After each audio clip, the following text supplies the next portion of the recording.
snak, at det var pastor Møllers ord med 10.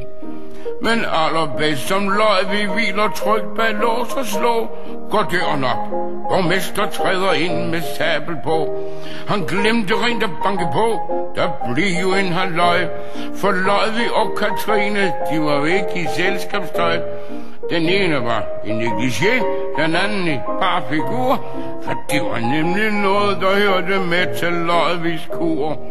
Borgmester fnøs og ind i kammeret trådte på hans vink. Betjent, arrestforvarer, pensioneret klokkerlink. Ja, jeg har været i krig, og jeg er ellers ej kujon. Men jeg ville nødig være i den situation. Borgmester skreg, tag disse to i deres kardus. For nu skal de i tugt og rest og i forbedringshus. Nu sidder de i en kasot og soner deres straf. Borgmester fandt sgu meget snart den rette paragraf om nattesæde og om handel uden borgerskab.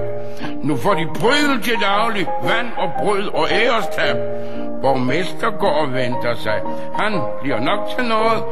Ja, jeg har hørt, at han skal være pigekammerråd. Nu græler de på Mols, så det kan høres helt til Fyn. For Molboer, de vil nemlig også gerne lidt i byen. Men nu bliver det jo skrevet op og ført til protokolls. Når folk de kommer hjem, og når de går i seng på Mols. Så hvis du helst vil gå i seng på andre folks loft, så gør det her i København og ej i Æveltoft.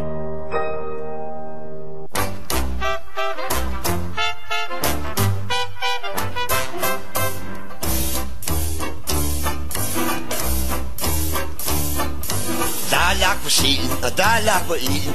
Der er lagt på stoppenål og hvid kinesertråd. Og der er lagt på kaffen, og der er lagt på straffen. Særligt for de mennesker, der er smugler på båd. Der er lagt på fugleflok, de får med dun og flere. Og der er lagt på ostemad, og der er lagt på ler. Der er lagt på gassen, og på patentmadrassen. Det er rent utroligt, hvad der lægges på. Der er lagt på ender, og på forlorene tænder. Der er lagt på mørbrød, og på sukker, og på fragt. Der er lagt på bukken, og der er lagt på tungen. Det kan også ske, at tungen bliver belagt. Der er lagt på flæskesvær, der er lagt på ris. Og der er lagt på viskelærer, og der er lagt på is. Der er lagt på lærken, og der er lagt på særken. Det er helt utroligt, hvad der lægges på. Der er lagt på dollen, og der er lagt på tollen. Der er lagt på vinerbrød og sennep og cement. Der er lagt på krusser, og der er lagt på dåser. Spejsild og steg, mindst stegsprocent. Der er lagt på dækketøj, og der er lagt på snus. Og der er lagt på vækketøj, og der er lagt på brus. Der er lagt på finker, og der er lagt på skinker. Det er rent utroligt, hvad der lægges på. Der er lagt på vægure, der er lagt på stinkbord. Der er lagt på ovne og på vogne og på løg. Og der er lagt på hyggen, og der er lagt på ryggen. Svineryggen, jord, sten og gammel møg. Der er lagt på kirsebær, der er lagt på ribs. Og der er lagt på grisetær, der er lagt på nips. Der er lagt på prosaen og også lidt på sofaen. Det er rent utroligt, hvad der lægges på.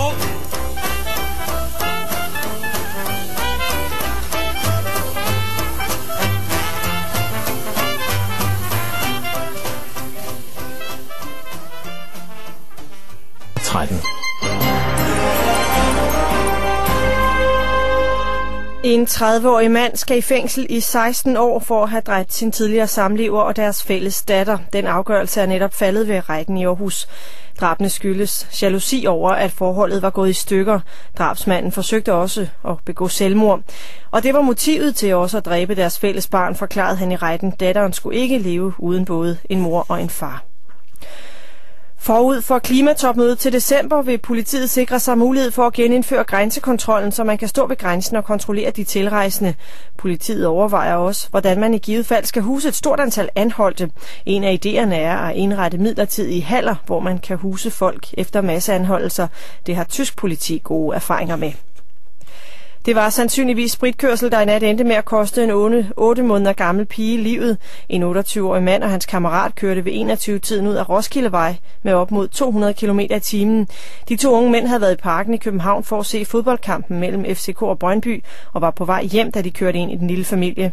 Og faktisk så kan fulde fodboldfans nærmest uden risiko sætte sig bag rattet, når kampen er slut. For politiets primære opgave efter kampen er at lede trafikken og ikke at fange spritbilister. Det siger politikommissær Ole Kar fra Københavns Politi. Vi laver ikke deciderede kontroller i forbindelse med afvikling af sportsarrangementerne. Vi kan sagtens gøre det, når trafikken har været afviklet, og så lave det ud per forening. Det skal være forbudt at lade hunde gå frit rundt i byerne, uden at de er snor.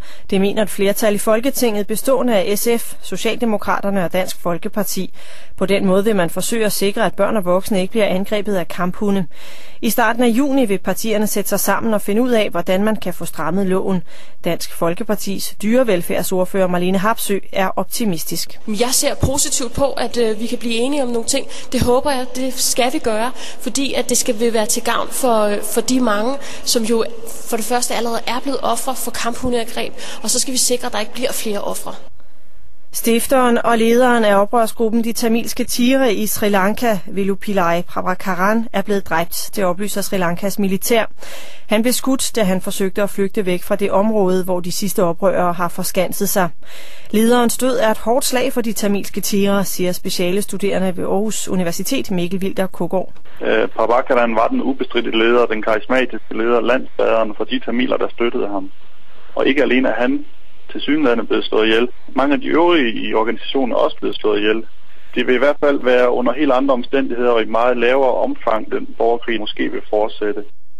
Og en vejrudsigt, nogen eller en del sol i eftermiddag, men i Jylland og på Fyn kommer der byer mange steder. I de østlige egne er der kun en lille mulighed for byer. Temperatur mellem 15 og 18 grader i eftermiddag. Det var Radioavisen, læst og redigeret af Malene Petersen.